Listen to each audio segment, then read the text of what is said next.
Feliz día, domingo de Live con María José. Yo súper contenta. Un encuentro contigo es un encuentro especial. Y hoy tenemos un maravilloso live acerca de un tema relacionado con la parte de psicopedagogía. Yo de gran fuerza, de gran alcance, porque es un área que adoro y amo, que es el área de psicopedagogía. Saludos a Fly Blue, siempre de la mano. Tenemos a Dani y hoy vamos a trabajar con una experta, una invitada de categoría. Luisa Carrasquel, quien es una psicopedagoga clínica y también tiene el alcance de una psicoterapeuta sistémico familiar, en donde vamos a engranar en temas de gran interés, y este tema es valiosísimo, y el tema de hoy se los voy a presentar, y aquí tenemos el tema, ya se los voy a presentar aquí un momentico, y ahí tenemos Domingo de Live con María José. El tema es el retardo pedagógico. El retardo pedagógico que trabajaremos en el día de hoy. Bastantes facetas importantes acerca de esta temática de gran importancia. Trabajaremos acerca de qué es el retardo pedagógico, cuáles serían las características que lo determinan, de qué manera yo puedo focalizar de que mi hijo o yo o cualquier persona o mi alumno tiene el retardo pedagógico y de qué manera se puede presentar el retardo pedagógico. Por tanto, hoy va a ser un tema de gran interés en el área de psicopedagogía, en el área de psicología y en el área de la educación. Saludos a Alejandra Alejandro, a Betica, a Joel, y donde se están conectando, gente bonita. Yo tan contenta porque el impacto de tenerlos aquí presentes me hace sentir con el alcance de que los contenidos que se están transmitiendo para ustedes es de gran valor, y ya estoy sintiendo a mi invitada, pero le voy a robar un espaciocito mientras yo termino de colocar aquí el tema del día de hoy, que es el retardo pedagógico. Ok, vamos a colocarlo aquí. Y bueno, saludos a Marielle So, que también se está conectando, y y yo estoy tan contenta, y aquí vamos a trabajar con este tema. Yo voy a ir solicitando una invitacioncita para mi invitada, y voy a dejar de compartir esta escena que tengo aquí, mientras me conecto con ella a buscarla aquí vamos a buscarla por aquí, y ya van a ver, es una mujer de alcance, muy apreciada por mí, y venezolana. Qué gran categoría todo tiene esta invitada. Y bueno, en el día de hoy vamos a conversar con ella. Ya le envié su invitacioncita y sé que va a estar aquí. Bueno, mientras tanto, ¿de dónde se están conectando? Gente bonita, mientras llega Luisa. Hola Luisa, ¿cómo estás? ¿Cómo te encuentras hoy? En un domingo diferente, un domingo conmigo en Domingo de Live. Ya yo tuve un encuentro con ella, y ese encuentro fue fantástico. Yo quedé muy contenta con ese encuentro, y ahora revertimos como dicen, la jugada. ¿Cómo te sientes, Luisa? Ay, muchísimas gracias, María José, por la invitación No te a escucho. tus domingos. ¿Me escuchas? A ver, ajá. Muchísimas gracias, María Sí, no te José, estoy escuchando. por la Déjame ver qué pasa invitación. aquí. ¿Me puedes escuchar? ¿Sí? Ahora sí te escucho. Ahora sí, muy bien. Ahora sí. Bueno, María José, muchísimas gracias por la invitación a tus domingos de live, que son bien interesantes también. Y bueno, honradísima de estar en tu espacio, en tu comunidad, con tu gente tan bonita, de hablando de este tema bien pertinente, bien interesante y que debemos conocer. Fíjate algo que le hablaba yo a la gente, porque en mensajería privada escribían acerca del retardo pedagógico y hasta qué implicación íbamos a llegar. Es un tema que tiene tanto alcance y tan importante en el día de hoy, que es necesario compenetrarnos en detalles acerca de este tema y ver cuál es el alcance que nosotros podemos dar a nosotros como especialistas, como los padres, y de qué manera podemos hacer que esta población como tal, que tiene un retardo pedagógico, pueda ser atendido de la manera más armónica. Entonces, fíjate, es un tema para mí muy valioso también, porque está muy relacionado a un área en común que tenemos, que es el área de psicopedagogía. También las otras áreas están involucradas, pero esta área en particular es de gran interés. Siento que para ambas también, porque somos especialistas en el área. Ahora, al hablar de retardo pedagógico, el norte es hablar de una caída a nivel de los alcances de contenidos curriculares, de aprendizaje, de calificaciones, y por lo general tienen esta categoría estos jóvenes o estos niños que tienen, por lo general, no logran engranar en aprender todos los contenidos. Cuando nosotros vamos a ver unas evaluaciones cualitativas o cuantitativas, vemos que hay algo que está sucediendo. Ahora, tomando en consideración esto, ¿tú podrías destacarnos qué es el retardo pedagógico como tal? Fíjate que cuando hablamos de retardo pedagógico, es importante delimitar que es aquel escolar que tiene una inadaptación a la estructura escolar. Este término se utiliza cuando tenemos un escolar que está dentro del sistema educativo formal y que presenta una discrepancia muy visible y significativa entre esas capacidades reales de aprendizaje y el rendimiento académico que exhibe, traduciéndose en qué, en un bajo rendimiento académico. Estos niños, por lo general, o estos adolescentes, tienen alto riesgo de reprobar el grado escolar, o vienen de repetir el grado que están cursando en la actualidad. Y si no son atendidos, son aquellos que ingresan a los índices de deserción o fracaso escolar. Entonces, hay que prestarle muchísima atención. Tú me hablas de qué características yo puedo delimitar para identificar si de verdad estoy frente a un retardo pedagógico. Esto es un tema que como educadores debemos de conocer a profundidad, porque el primer contacto quizás que tiene este niño o este adolescente es con el medio educativo, que empieza a notar la discrepancia, la dificultad. Existen múltiples factores, esto es multifactorial, multicausal. Hay factores ambientales relacionados con la dinámica familiar, hay factores relacionados con el entorno socioeconómico, hay relacionados con lo que son los antecedentes de salud, o relacionados también y la influencia del ambiente educativo, y también está relacionado con el desarrollo psicológico. Características globales generales que yo puedo observar. Primero, en el aula de clase, en el ambiente educativo, tenemos un chico que evidentemente tiene una baja autoestima, un bajo autoconcepto. Tú vas a notar que tiene altos índices de absentismo escolar o que no participa en las dinámicas de la clase, en los juegos recreativos, tiene déficit en las habilidades sociales, que esto se traduce en dificultades para conectar o relacionar con otros miembros del entorno educativo, sea de su misma edad o sea con sus profesores también. Hay déficits en las habilidades comunicacionales, específicamente las psicolingüísticas. Esto significa que a este chico le cuesta en asimilar, entender, procesar o evocar cómo se siente, o expresar qué opina de algo, o dar su opinión o su juicio de valor con respecto a una situación. Observamos evidentemente una imagen personal deteriorada, recursos escolares deteriorados o ausentes, y bueno, obviamente lo recibimos de casa con las tareas escolares inconclusas o resueltas con error.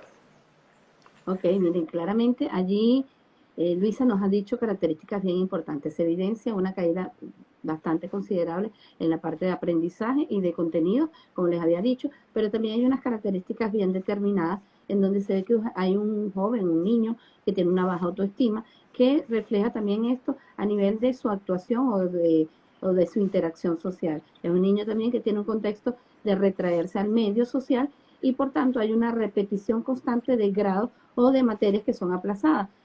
Por ejemplo, asignaturas en donde tiene que volverlas a ver, o asignaturas que quedan para otro contexto de la culminación del año escolar, para ellos lo que se llama repararlas o buscar la manera de lograr alcanzar la máxima evaluación. Pero sin embargo, también nosotros hablamos de una evaluación que es cualitativa, y ahí vemos que al evaluarlo cualitativamente todo el equipo saca características en donde definitivamente este niño o este adolescente tiene una necesidad escolar que tiene que visualizarse. Ahora, si yo tengo estos niños con estas características, ¿qué piensas tú acerca de la persona que debería ser la principal en darse cuenta de este factor? Bueno, como te lo decía, el entorno escolar es el primero en evidenciar que existe algo allí, que hay una discrepancia, algo no está funcionando bien con este escolar, ¿no? Aunque sí ven, podemos hablar de que la expresión conductual de los chicos con retardo pedagógico es heterogénea. Es decir, tú puedes encontrar allí expresiones conductuales como retraimiento, timidez, chicos ensimismados. También dentro de esa categoría entran estos chicos que tienen conductas disruptivas, que quizás son bullies o acosadores escolares, que tienen dificultades con el respeto de la autoridad, que tienden a exhibir más conductas agresivas y hasta delictivas dentro del ambiente escolar. Amerita que aunque sea el maestro, el profesor, el educador del aula, el que evidencia en primera quizás como un actor principal frente a esta situación, amerita una atención multidisciplinar e integral. Y dentro de ello, no solamente el primer paso a seguir en estas situaciones es el convocar a la familia, el llamar a la familia, el evidenciar cómo está ese sistema familiar, porque prácticamente necesitamos escuela y familia trabajar de forma cohesionada para poder lograr realmente avances significativos frente al retardo escolar. En este caso, la escuela también, ¿quiénes son los actores? Bueno, es esencial que toda escuela cuente con un departamento de orientación y salud, donde allí el orientador o el psicólogo educativo, el trabajador social en algunos casos, el profesor guía, el psicopedagogo escolar, los maestros, profesores que cumplan la función como profesores guías o maestros del curso, tengan una participación activa en trabajar, en guiar, en orientar a estos escolares con esta situación.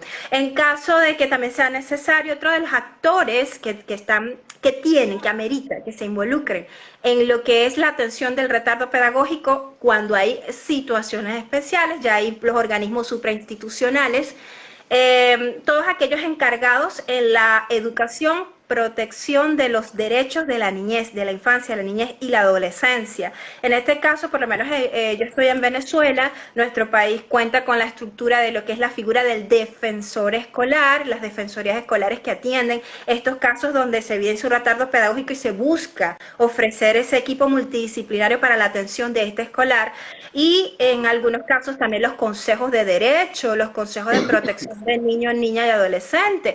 Existen muchas ONGs también o organismos gubernamentales que dan apoyo, atención y que nos pueden servir de apoyo, ensamblar familia, escuela y estos organismos en programas específicos que beneficien desde un punto de vista psicoeducativo y psicosocial a este chico, niño o adolescente.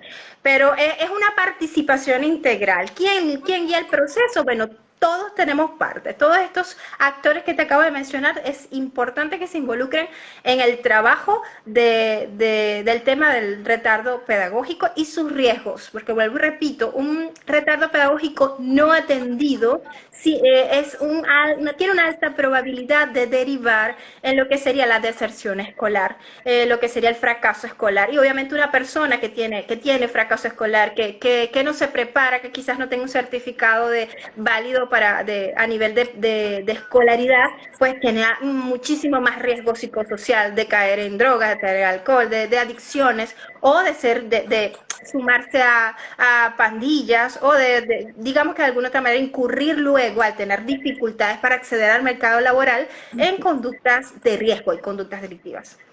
Pero fíjate que el alcance de todo lo que nos has dicho, aquí es partícipe todo, principalmente los que llevan el proceso educativo inicial son los padres, en donde ellos tienen que ver algunas características particulares que presentan sus hijos, que nos indican que hay una dificultad para la adquisición de cualquier aprendizaje. Cuando hablamos de aprendizaje, no solamente tiene que ser aquel que se escribe o cuando recibe una calificación, sino que ver que todo en la vida es un proceso de aprendizaje y vemos que le cuesta de repente manejar la moneda o de repente le cuesta enfocar su atención en varios aspectos, porque muchas veces cuando hablamos de deserción escolar, hablamos de que la dificultad solamente está en el aprendizaje de escuela. Y resulta ser que yo diría que es un mito, porque como tal, nosotros podemos ver en nuestros hijos día a día que hay una consecución de no entender contenidos o no entender normas o no entender parámetros y podemos darnos cuenta de que hay algo que está sonando.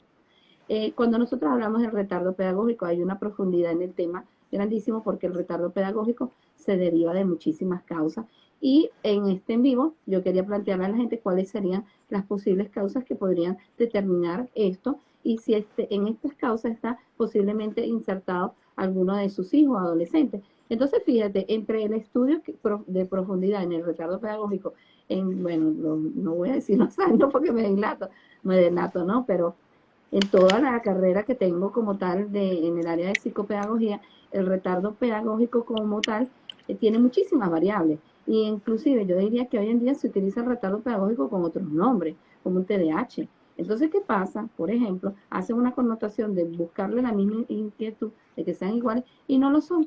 Hago esta colisión porque muchas de las preguntas que me hicieron era, esto trata de si hay connotaciones, mas no es igual. Entonces, ¿qué ocurre? Nosotros hablamos de que en el retardo pedagógico hay un déficit cognitivo, en donde el niño le cuesta focalizar información, le cuesta entender qué es lo que está explicando la profesora, tenemos que ver neurológicamente qué ocurre. Y ahora, tomando en consideración esta causa, ¿podrías explicarnos un poco más acerca del déficit cognitivo relacionado con el retardo pedagógico, esta causa? Fíjate algo, y eso es algo que es interesante delimitar. En el pasado, te estoy hablando de por allá de los 80, 90, se asumía que el retardo pedagógico incluía dentro de las categorías a personas que quizás tuvieran lo que llamamos en la actualidad el trastorno del desarrollo intelectual, o lo que en aquel entonces se conocía como retardo mental, y también revisando unas biografías por ahí vi que habían algunos artículos que hablaban acerca de que el déficit de atención e hiperactividad o los problemas de aprendizaje ingresaban en esta categoría. En la actualidad, desde el punto de vista neuropedagógico, hablamos de que el retardo pedagógico tiene causas y las causas prioritariamente son ambientales y dentro de ellas, como te les mencioné al principio, luego se considera que si hay causas físicas, o sea, causas de salud física, pero corresponden más a lo que es el estado físico en general.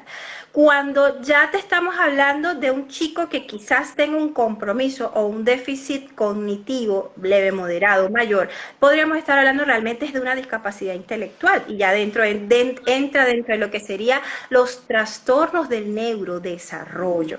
Y entonces ahí es donde tú notas que quizás en el aula, y por eso es importante que uno como educador también se forme en estos temas de neurodiversidad para no confundir, porque te lo digo, por ejemplo, en la experiencia, a veces uno va al centro educativo y el centro educativo tiene, por ejemplo, está dando 5º grado y todavía este chico, tú lo ves que repite, que todo eso, y la maestra te dice, es que no ha terminado de madurar, o es que no, lo que pasa es que es porque tiene problemas de analizar y de escribir, es porque sus padres se están separando, se están divorciando, y cuando uno hace la evaluación resulta que aunque existen causas ambientales como estas situaciones familiares, el chico realmente lo que también tiene causas psiconeurológicas destacables que hay que atender y abordar de una forma diferente.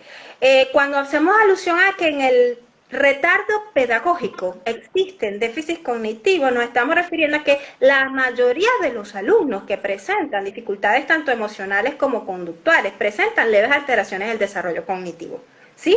Los chicos para fluir en el sistema educativo tienen que haber desarrollado capacidades mentales generales como razonamiento, resolución de problemas, funciones ejecutivas como planificación, organización consciente, ¿verdad? El desarrollo del pensamiento abstracto, el juicio de valor, saber lo que está bien, lo que está mal, y eso incluye también ahí el desarrollo de la automotivación, que nos van a permitir desarrollar un aprendizaje académico positivo que nos va a permitir fluir a esto. Entonces, ahí es donde yo le digo, ¿qué puedo hacer yo como docente? Bueno, lo primero que debo conocer, y como padres también, es importante que cuando yo vaya a proponer mi clase o estoy en un grado, por ejemplo, soy profesora de secundaria, ¿Qué edad cronológica tienen mis escolares? Bueno, estamos, por ejemplo, desde los 12 hasta los 14 años. De 12 a 14 años existe específicamente unos hitos evolutivos que este escolar debe haber transitado y que debe poder exhibir. ¿Ok? Tienen unas características psicológicas muy particulares. Entonces yo cada año, de acuerdo, soy una maestra de 3er grado.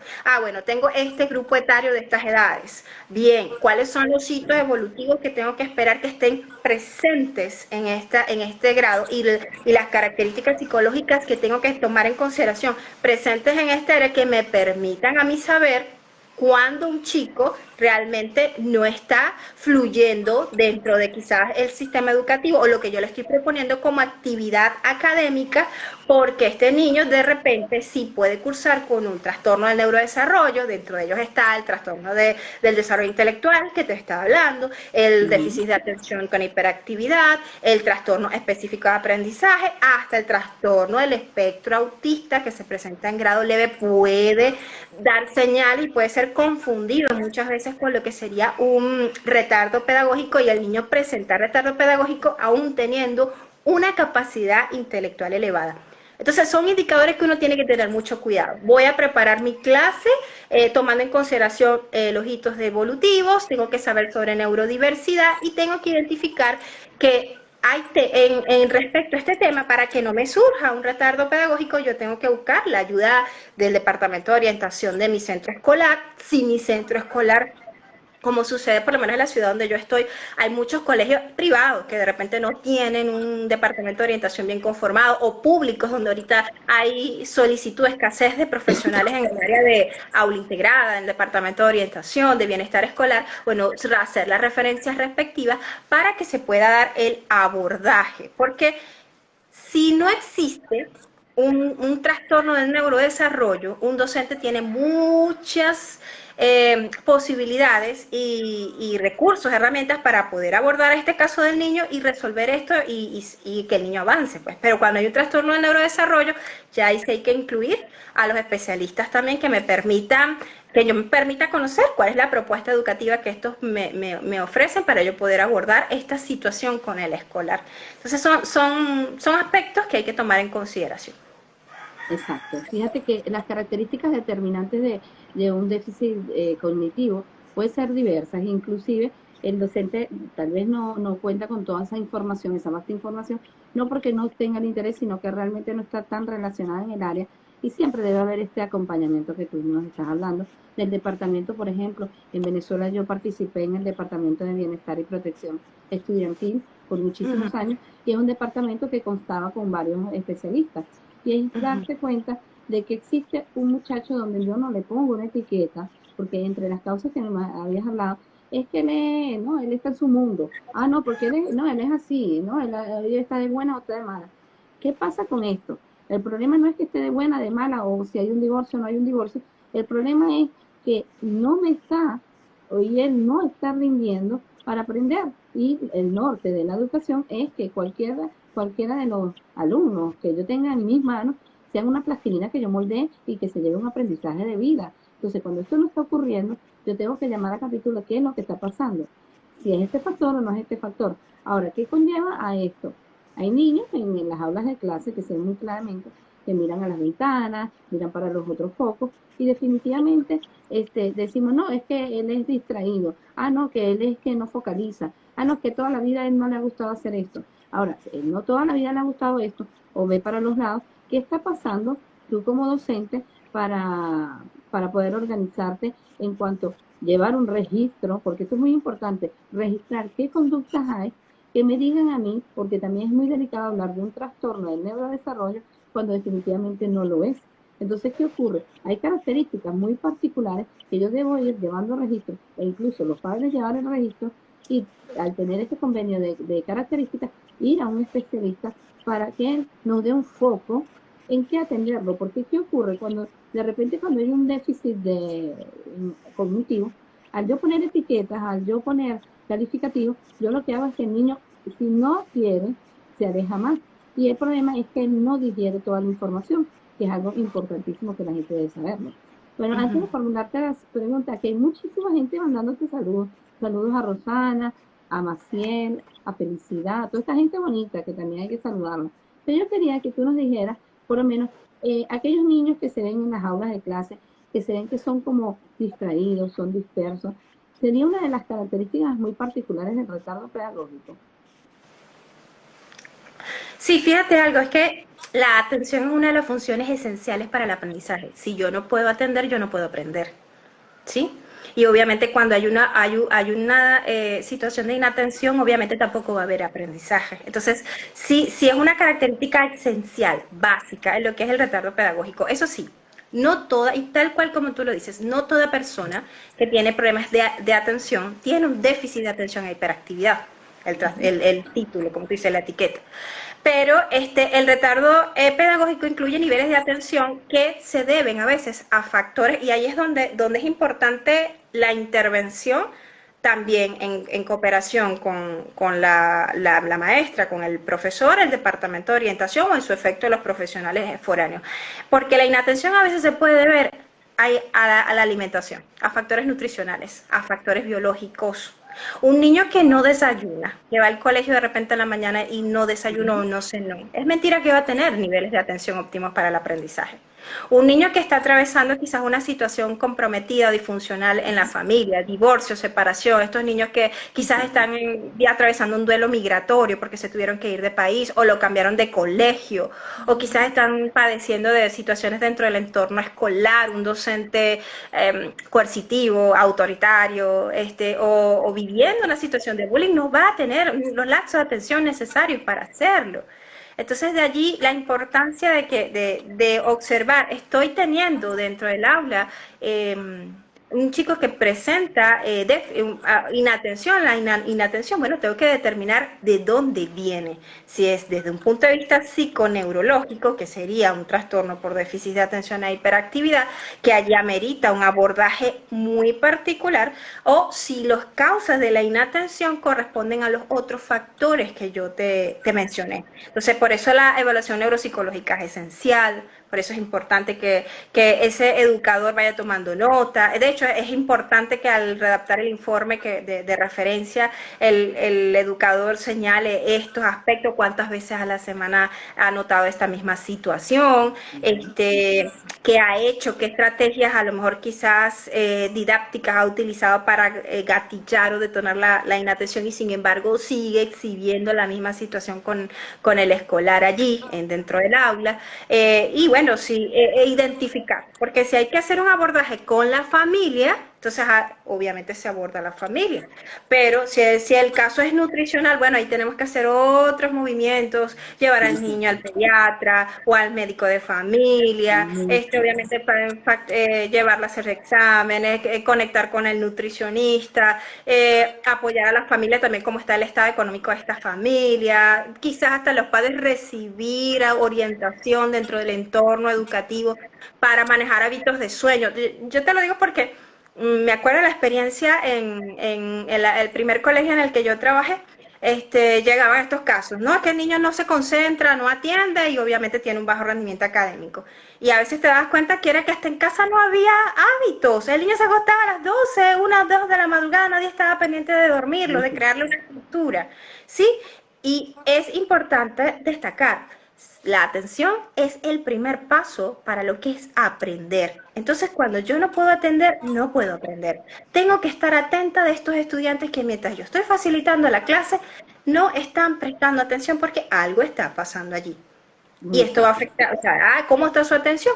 Va a tener una baja calidad de memoria. Obviamente, al no tener una buena calidad de memoria, va a fallar en las evaluaciones, voy a tener un retardo pedagógico. Eso es 1 más 1 es igual a 2. Muy cierto. Fíjate que hay algo que es necesario observar, que es el registro de estos jóvenes y sobre todo en la parte inicial, ¿no? Del aprendizaje.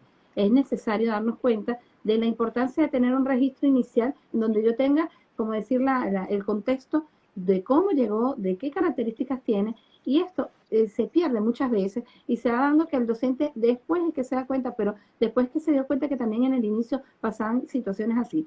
Pero ¿qué ocurre? En este rodar del tiempo, en la parte educativa, empieza a notarse que hay falta de motivación de los jóvenes en la parte de estudiar.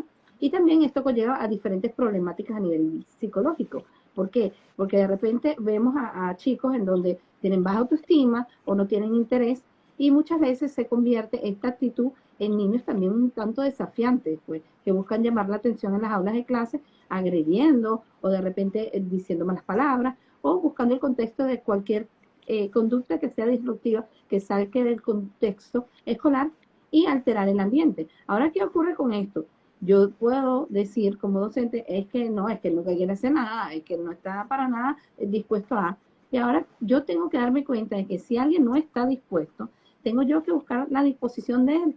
Ahora, ¿qué ocurre? Muchas veces se han utilizado, por ejemplo, cuando yo tenía estos casos, y los tengo particularmente en el aula, buscarlo como una figura de apoyo. Y muchas veces pasa todo lo contrario, en donde yo lo excluyo porque es que él no tiene ganas de hacer nada, es que no está motivado. Pero si yo busco que él siente interés, porque el problema es que él en el contexto interno no va a decir ni va a declarar, es que mira, yo tengo una dificultad para aprender.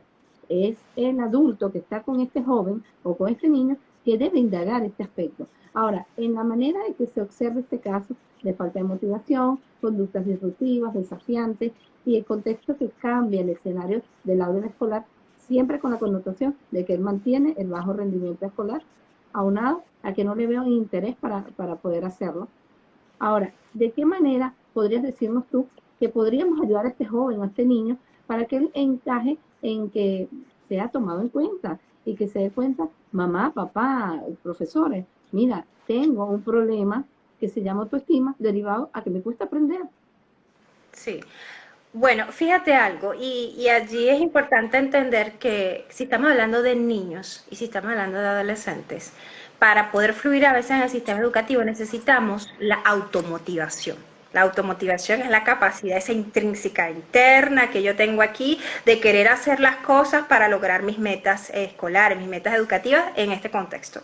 ¿Qué pasa? Que a veces, mira, evolutivamente, por ejemplo, los adolescentes, cuando empiezan a transitar esta etapa, se ha demostrado en investigaciones en neurociencia que hay aspectos neurofisiológicos que influyen en que surja la apatía, surja el desinterés, surja quizás la capacidad o la dificultad para persistir en tareas, en lograr obtener, qué sé yo, un rendimiento académico.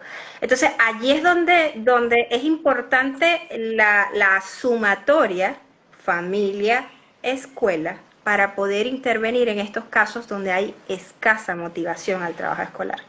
La casa, ¿qué se puede hacer? Hacer el llamado a casa, involucrar a la familia. Es esencial que la familia exhiba interés en el proceso escolar, que le haga saber a él que es importante para nosotros como familia, como sistema familiar, tu preparación y el resultado que tú obtengas de tu preparación.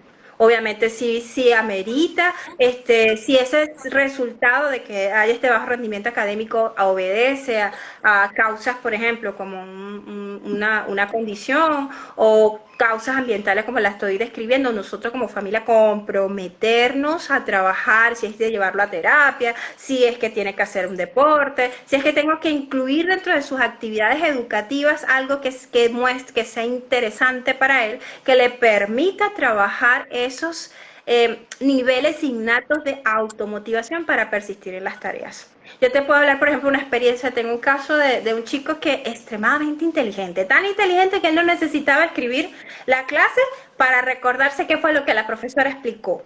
Y de hecho, era el asunto, no copiaba, nunca asistía. Entonces, pero cuando tú le preguntabas, ¿qué dijo la profesora de química? Tal día, tal hora, y el muchacho decía y te lo explicaba de una manera magistral. Y aparte de eso, nunca le había dicho a su papá, ni a los profesores tampoco, que él se iba a Google, él entraba en YouTube y él buscaba más información al respecto de los temas porque le gustaba. Pero en clase, este chico apático, este chico apagado, este chico ni tomaba apuntes. Por eso es que yo creo que es importantísimo también la figura del docente en estas circunstancias para gatillar la motivación. Un docente empático, un docente flexible, un docente cercano, que sepa ofrecer una escucha activa sin juzgar, sobre todo en estas etapas de pubertad y adolescencia que son tan intensas para ellos. Un docente que descubra a través de momentos específicos el entorno escolar para conectar con este estudiante, a través de conectar desde un punto de vista emocional, cuáles son esos temas de interés, cuáles son esos contenidos que le llaman la atención y diseñe su propuesta educativa tomando en consideración estos temas para gatillar, para incluir a este estudiante, tal como tú decías. En el pasado no funciona, voy a aislarlo, voy a poner en lo último al lado del salón y esto es un problema, y cuando llegaba mamá me quejo y si lo puedo expulsar, si me puedo deshacer de él, es lo mejor. Esta no es la propuesta y esta no es la visión de un docente preparado para atender las necesidades educacionales de los chicos del siglo XXI, tomando en consideración, mira, la neurociencia nos ha dicho, nos ha arrojado muchísima luz. Ahorita hay muchos cambios con respecto a lo que es la función de la pedagogía y dentro de ellas nos han dicho lo esencial, o sea, el primer principio para poder aprender de manera significativa es cuidar las emociones dentro del entorno escolar. Es decir, detonar emociones positivas e intensas es la garantía de un aprendizaje significativo. Entonces, este profesor que quiere dar, o maestro que da respuesta a las necesidades de estos estudiantes de esta generación del siglo XXI, o bien tiene que trabajar para proponer dinámicas, clases, metodologías donde haya contenido multimodal, elementos visuales, auditivos, prácticos, creativos y que tenga un alto nivel de empatía para poder conectar con estos estudiantes. Miren, y eso se lo digo siempre a los profesores cuando tengan la oportunidad valiosa de hacer asesorías educativas. El adolescente es un ser emocional. El adolescente no es un ser lógico. Y los niños pequeños, tú no los puedes medir que tienen que tener tal conducta como tú lo tienes aquí, como lo podría ser un adulto. Son seres que primero conectan desde la emoción y después es que ellos te dan el resultado a nivel de aprendizaje. Entonces tú te das cuenta que a un adolescente le va maravilloso siempre que tiene un profesor que le cae bien. De hecho, cuando tú conversas en consulta, no sé si te ha pasado que te llegan estos casos, estos chicos raspados, como le dicen aquí en Venezuela, que es reprobada una cantidad de asignaturas, yo empiezo a conversar con él, le pregunto, ¿y qué te pasó? ¿Sí, sabes? ¿Qué pasa allí? Y mira, el 95% de veces la respuesta es que esa profesora me cae mal, que es una profesora seca, es una profesora fría, es una huraña, vos te me dijo una bruja. Entonces, claro, si el profesor no maneja tan bien su aptitud, su forma de transmitir, su forma de conectar con este escolar, también está trabajando a favor de crear un retardo pedagógico. Exactamente. ¿Sí? Entonces, es importantísimo, eso es esencial a la hora de atender estos casos con estas condiciones. Bueno, fíjate que ese factor, el factor de la motivación y una de las cosas también es el de el docente como tal, volver la pedagogía un poco más adaptada a la realidad. ¿En qué sentido? Más dinámica, algo que en donde ellos puedan participar, en donde ellos puedan decir cuáles son los intereses, e inclusive temas en donde hoy en día se están llevando a auge y de repente no son tomados en cuenta y estos adolescentes los traen, por decirlo así, a la palestra y muchas veces eso no es lo que lo tengo programado. ¿Y por qué no insertarlo? Porque hay un factor muy importante en el proceso educativo. Yo diría que desde el niño hasta el adulto es tener también la empatía y el rapport. Porque si yo hago, por ejemplo, una formación en donde el profesor no me es empático, siempre va a haber una cierta deserción, por decirlo, en algún tópico o deserción en no querer hacer alguna actividad. Entonces tenemos que tomar en correlación algo necesario que dijiste, que es esta parte de que el retardo pedagógico puede tener muchas causas, pero una de las causas importantes es esta parte de la motivación. Yo no motivo y hay algo que no es renovable, que es el tiempo. El muchacho va pasando el tiempo, y cuando vemos estos estándares, por llamarlo así, de que primer grado de tal a tal, él va pasando la edad, y entonces se formula un retardo pedagógico, en donde tenemos que darnos cuenta, en el retardo pedagógico hay algo importante que preguntarnos. ¿Qué pasó en el área escolar? ¿Qué pasó en el área familiar? ¿Y qué hicieron o qué se hizo en el proceso? Antes de llegar a penalizar al muchacho. Porque ¿qué pasa? El retardo pedagógico puede estar, pero tenemos que buscar las causas para poder ayudarnos. Aquí hay un saludo que te manda Luz Clarín desde Guárico, Valle de la Pascua, Venezuela. Déjame ver si aquí hay alguien más. Saludos a Miriam, saludos a J. Go. Entonces, fíjate, este aspecto de la motivación, de la empatía, del acompañamiento, del sentir que tú como profesor tienes una población particular en donde no existe el rincón, en donde hay la interacción entre todos y en el que nosotros tenemos que negociar, aunque sea por lo menos una vez a la semana, cuáles son los intereses que tenemos, porque hay algo importante, el proceso de aprendizaje tiene un norte muchas veces, pero podemos hacer unas adecuaciones, que allí viene el impacto, porque hay profesores, como tú lo dijiste, que les gustan más a los muchachos, porque son profesores que observan detenidamente a cada alumno y saben cuál es la caída de él, por decirlo así. Tengo un caso en particular, no le gusta trabajar, trabaja por computadora, pero lo único que le gusta son los trenes. Le pasa con el profesor, le da un lapso para ver el tren en la computadora y trabaja. Y trabaja fabuloso, termina a tiempo. ¿Qué pasa con los otros profesores? Le quitan el tren, le cierran la visión en la computadora y quedan en cero. Entonces, ¿qué ocurre? El rendimiento escolar con un profesor es muy bueno y los otros muy malos. Fíjate ahí cómo esta connotación. Entonces, ¿qué pasa? ¿El niño tiene un retardo o tiene alguna dificultad neurológica? No. ¿Será que le falta empatía en el proceso de aprendizaje? Ahora, una de las causas que a mí me llama muchísimo la atención y ocurre, yo creo que en todos los años de vida que he tenido ejerciendo la carrera de psicopedagogía, es la falta de supervisión de los padres. No supervisan y el muchacho le dan cualquier herramienta para compensar el tiempo de no estar con ellos. ¿Y qué pasa? Son niños llenos de cualquier cantidad de aparatos electrónicos, niños que tienen de todo, pero tienen una carencia familiar que se llama la supervisión. ¿Y qué pasa? Nosotros no nos vamos al caso de ponerle un calificativo como tal a estos padres, y son padres muchas veces permisivos. ¿Son permisivos en qué sentido? De que el niño quiere, el niño lo hace y por compensación debería dar, pero el niño no tiene cómo, quién le supervise si lo está haciendo, cómo lo está haciendo, y muchas veces en este proceso de no supervisión pasa de que el niño ni siquiera sabe cómo hacerlo. Porque ¿qué ocurre? Si yo tuviera el acompañamiento de alguien que me ayudara, yo pudiera ayudarlo. Entonces, ¿qué opinas tú del daño que pasa en estos padres tan permisivos que no hacen supervisión? Fíjate, tú lo dices y creo que uno de los primeros factores a tomar en consideración cuando uno recibe un caso de retardo pedagógico es cómo está el sistema familiar, qué está pasando allí, cuál es el estilo de crianza o de disciplina, porque ¿qué?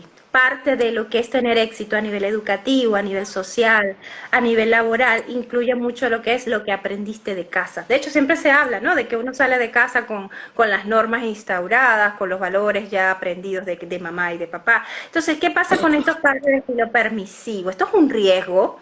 Ellos, por lo general, estos padres están criando y legando a la sociedad unos adultos con alto riesgo emocional, psicológico. De hecho, siempre cuando tengo la oportunidad de conectar con los padres a través de las diferentes dinámicas que hago, los encuentros y estas cosas, le digo, mira, ve, cuando uno es un padre permisivo, cuando uno cría a un hijo de forma así, yo le permito todo, yo no le reviso nada. En primer lugar, esto tiene un origen.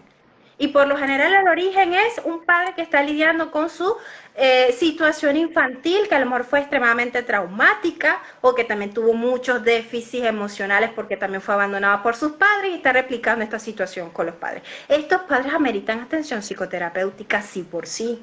Porque yo no puedo enseñar a mi hijo algo que quizás con lo que me cuesta conectar o con lo que me está generando un dolor de forma interior. Pero estos niños de estilo permisivo tienen problemas para controlar sus impulsos. Es decir, que por lo general ni planifican, ni piensan, van a hacer las cosas por hacerlas. No midan las consecuencias de sus actos o de las acciones y a la hora de tomar decisiones. Tienen dificultades para asumir responsabilidades también. Psicológicamente van a ser inmaduros casi toda su vida si no reciben terapia, intervención, apoyo psicológico al respecto. Son más tendientes a desarrollar ambivalencia emocional, es decir, van a pasar de conductas extremadamente agresivas o caprichosas, ¿no? Transmitir la imagen de que son alegres y vitales, pero también son personas extremadamente agresivas o problemáticas y que van a tener problemas en los entornos laborales, en las relaciones interpersonales y sobre todo relaciones de pareja y familia. Entonces, fíjate algo, la familia permisiva y la sobreprotectora también, ¿ok? Esos estilos de crianza permisivos y sobreprotectores por lo general afectan el rendimiento académico de los niños, de los adolescentes. Entonces, ¿cuál es el llamado a estos padres que quizás son así como llamamos aquí en Venezuela, los padres light? Los padres light que todo está bien, que todo está perfecto, que porque el niño tiene todo o se le da todo, pero no tiene un acompañamiento, una presencia de una madre, un padre allí que muestre, que exhiba.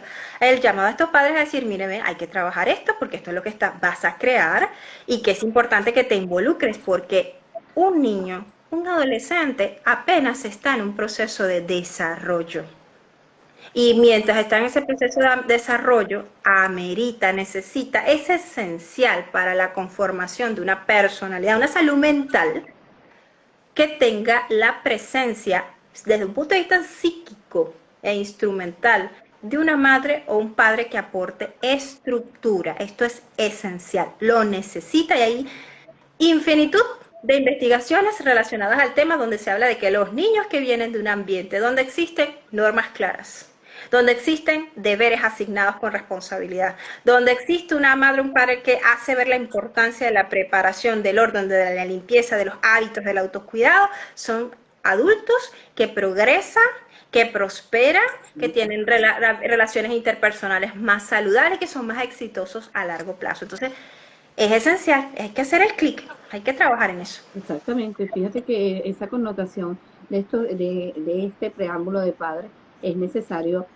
darle una orientación y sobre todo tomar en consideración de que hay una falla, y darles a entender esto, porque yo he visto en muchísimos casos al acompañar a unos padres de decir es que simplemente esto es culpa de la profesora, pero es que el problema no viene de la profesora, deriva de que el contenido que se está pidiendo que por lo menos termine en la casa no llega ni siquiera a concluirse. Y hay también estos detalles en cuanto a su presentación personal, en donde infringen las normas, en donde no se nota un descuido a nivel de su presencia, que es importante destacarlo. Porque ¿qué ocurre? Como padres hay que tocar la ventanita y darnos cuenta. Nosotros somos la prioridad en el aprendizaje. Porque mira que este tema es muy discutido, que quién es el más importante del proceso de aprendizaje. El primer aprendizaje de más valor es de la casa, y es el que instaura los valores y tu desempeño como tal, como ser humano. Y algo que es notorio y necesario saber es que el aprendizaje no es para saber sumar o restar, es un aprendizaje de vida que te queda, y es lo que nosotros debemos inculcar a nuestros hijos. Aquí hay unos comentarios acerca, tenemos a Felicidad69 que nos dice, es inevitable las preferencias de los profesores hacia alumnos, pero no deberían ser demasiadas. Por eso es que causa una incomprensión a los que he escogido, por así decirlo. Alejandra 21 dice que el live tiene una información muy valiosa, y Felicidad nos hace un comentario aquí que nos dice, los padres y los maestros no deben ser muy rígidos, pero deben ser guías, y para no ser muy fuertes se deben poner como amigos, deben ponerse como amigos, y tal vez es un error.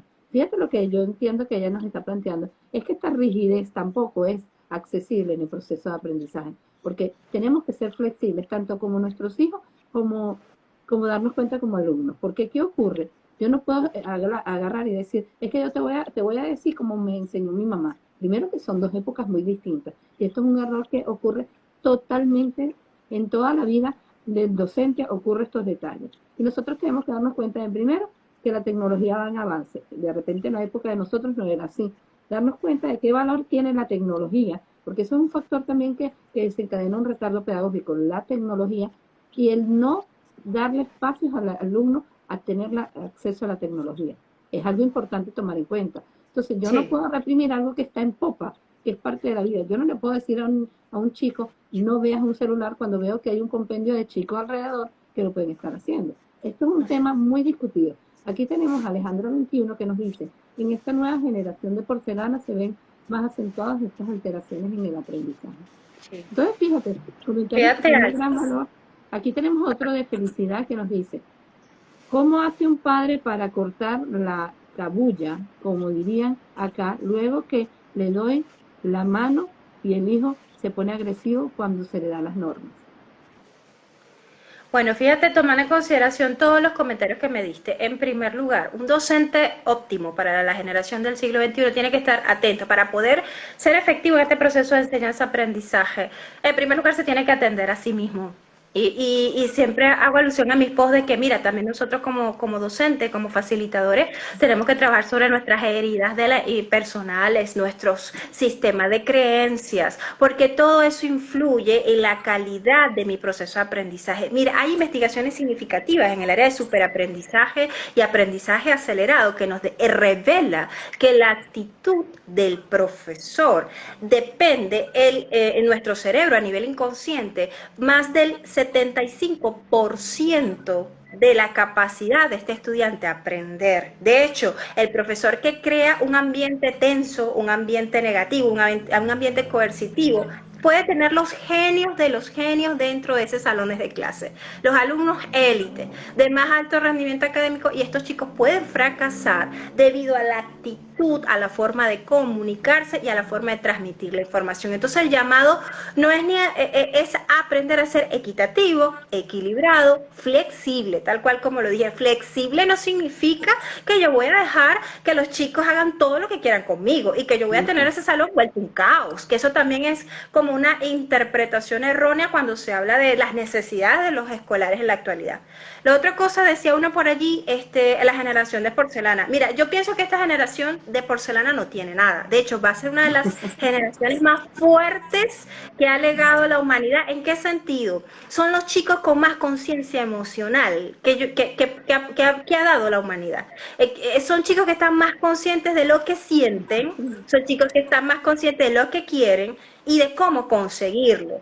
Y de allí un docente que ha trabajado en su desarrollo del ser, que ha trabajado en esa parte humana de conocerse a sí mismo y de poder entender cuál es su misión trascendental, le va a ser fácil, le va a ser mucho más fluido poder ser un docente que pueda transmitir información, conocimiento y que pueda obtener de su salón un alto rendimiento académico y que pueda abordar el retardo pedagógico. Mire, estamos en una época donde muchas investigaciones han hablado al respecto, donde es esencial que un docente sepa cómo funciona el cerebro, es esencial que el docente sepa cómo funciona de acuerdo a la edad evolutiva el estudiante, de acuerdo al grupo etario, como lo estaba explicando. O sea, uno tiene que saber la neuropedagogía para poder trabajar. En el pasado se cometieron, no a nivel, no lo voy a generalizar, pero sí cometimos como gremio a nivel mundial, pues muchísimos errores. Dentro de ellos creyendo que la letra entra por sangre, el castigo físico era lo que hacía que las cosas se hicieran de bien, el expulsar a los niños de los centros educativos era la manera de mantener los que sí quieren aprender y los que sí van a lograr. Y ahora del 70 para acá hemos podido ver que muchos de esos casos donde se aplicó tanta injusticia eran chicos que había que tomarla en consideración su situación emocional, que si tal vez se hubiese atendido desde un punto de vista emocional lo que estaban viviendo en casa, lo que estaban viviendo dentro del aula, estos chicos hubiesen dado una respuesta más positiva a su aprendizaje y hubieran dado aportes o contribuciones significativas para la sociedad. ¿Cuántos grandes empresarios que tenemos en la actualidad muy exitosos desertaron de las escuelas, del sistema educativo? ¿Por qué? Porque tenían una necesidad educativa especial y el sistema educativo no se la validó, no se trabajó a favor de ellos. Entonces tenemos un porcentaje. Si tú te das cuenta, por ejemplo, el chico que creó Facebook, Mark Zuckerberg, es un chico que desertó de la universidad, dijo yo no puedo con esto, Elon Musk, una cantidad de chicos que desertaron y que ahorita son extremadamente exitosos y poderosos. ¿Pero por qué? Pensando muy mal de la estructura del sistema educativo. Albert Einstein, que lo sacaron de la escuela y le dijeron que él era un bruto, un retrasado, un torpe. Y fíjate después cómo lo que legó a la humanidad, uno de los hombres más inteligentes que esta humanidad ha dado. Entonces, también el llamado es a reflexión. Si yo formo parte del sistema educativo, si yo formo parte de esos funcionarios educativos que diseñan currículums, que tienen posiciones de liderazgo en el sistema educativo, me tengo que preparar. Yo también tengo que saber cómo funciona el cerebro, cómo aprende el cerebro. Me tengo que preparar en el área de psicología para dar abordaje a estas necesidades emocionales tan importantes, porque no dejo de tener un ser humano que siente y que piensa y que de lo que siente obviamente va a tener una respuesta cognitiva.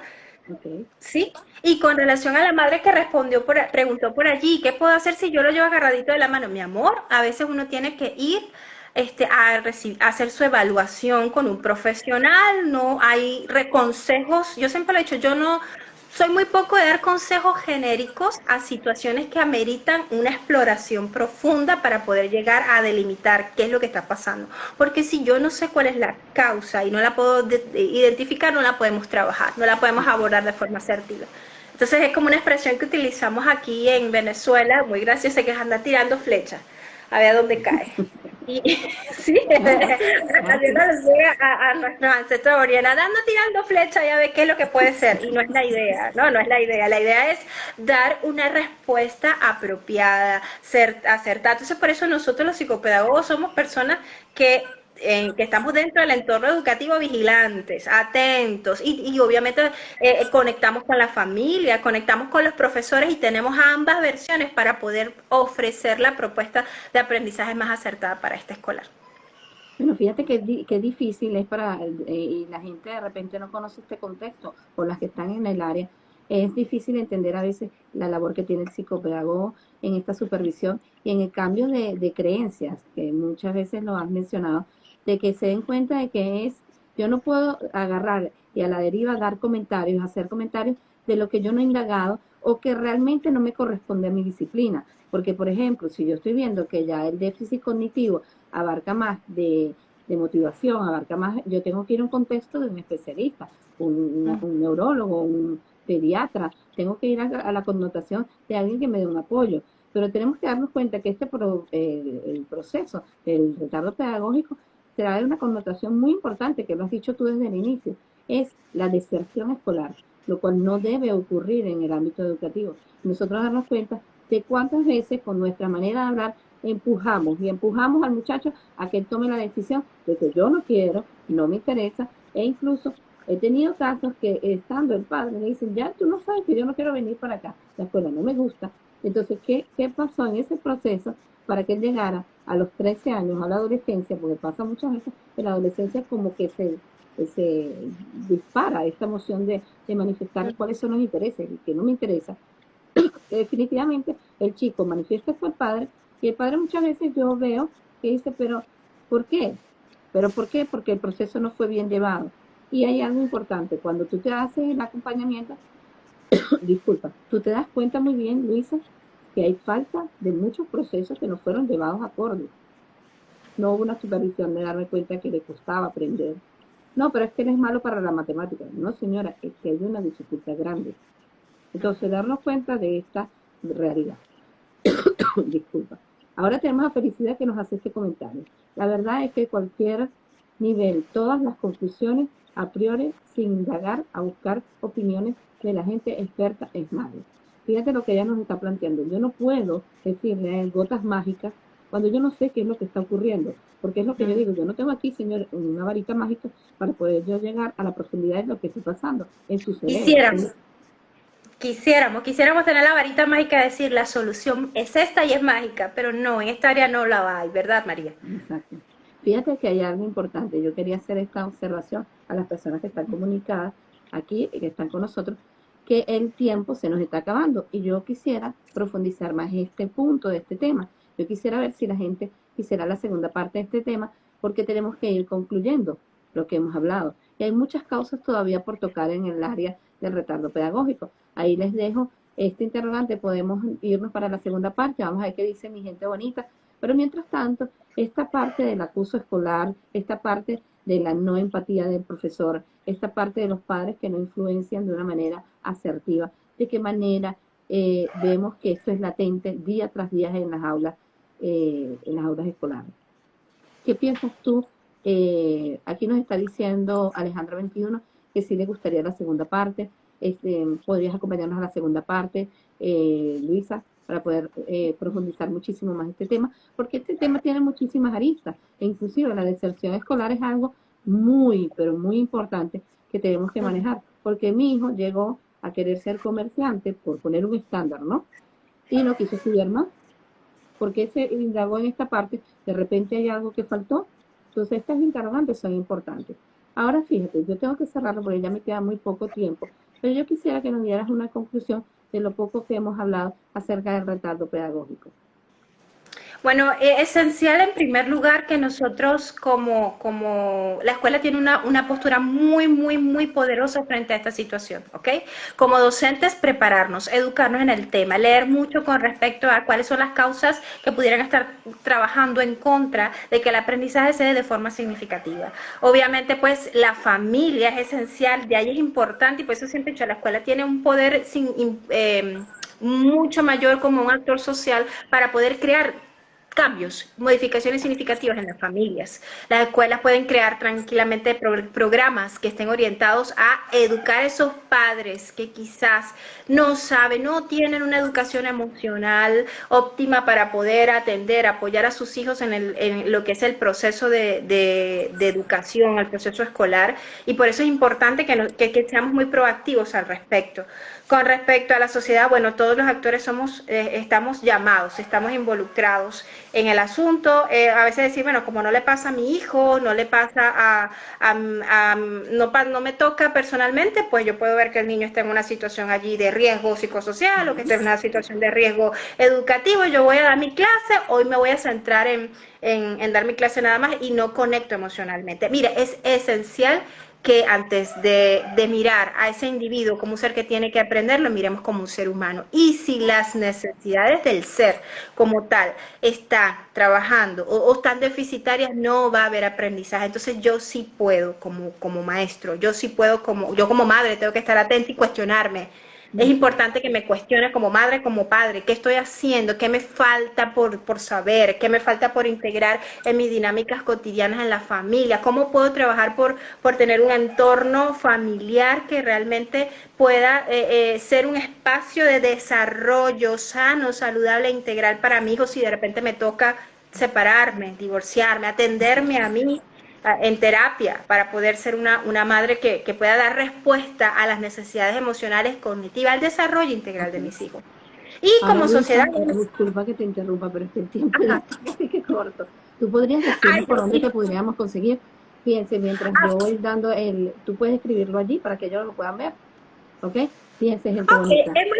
Es muy fácil, María Luisa Carrasquel Oficial. Yo estoy en Instagram y estoy en Facebook, me puedes conseguir por allí. Bueno, cualquier cosa me puedes mandar un mensaje al privado y te atiendo con mucho gusto. Gracias, María, por la invitación. Bueno, muchísimas gracias a ti, Luisa, por acompañarnos en el día de hoy. Realmente tenemos que estar alerta de que lo principal para no llegar a un retardo pedagógico es la observación y el acompañamiento de los entes importantes como la familia, como la escuela, como los docentes, preparación y sobre todo todos los entes también muy preparados en la materia y de no tener comprensión de lo que está ocurriendo con mi hijo, observar, registrar y ir a un especialista, que él te dará las herramientas más vitales. Muchísimas gracias, Luisa, por acompañarnos. Muchísimas gracias, mi gente bonita. Un abrazo fuerte para todos y nos vemos para la segunda parte del retardo pedagógico. Gracias. Chao.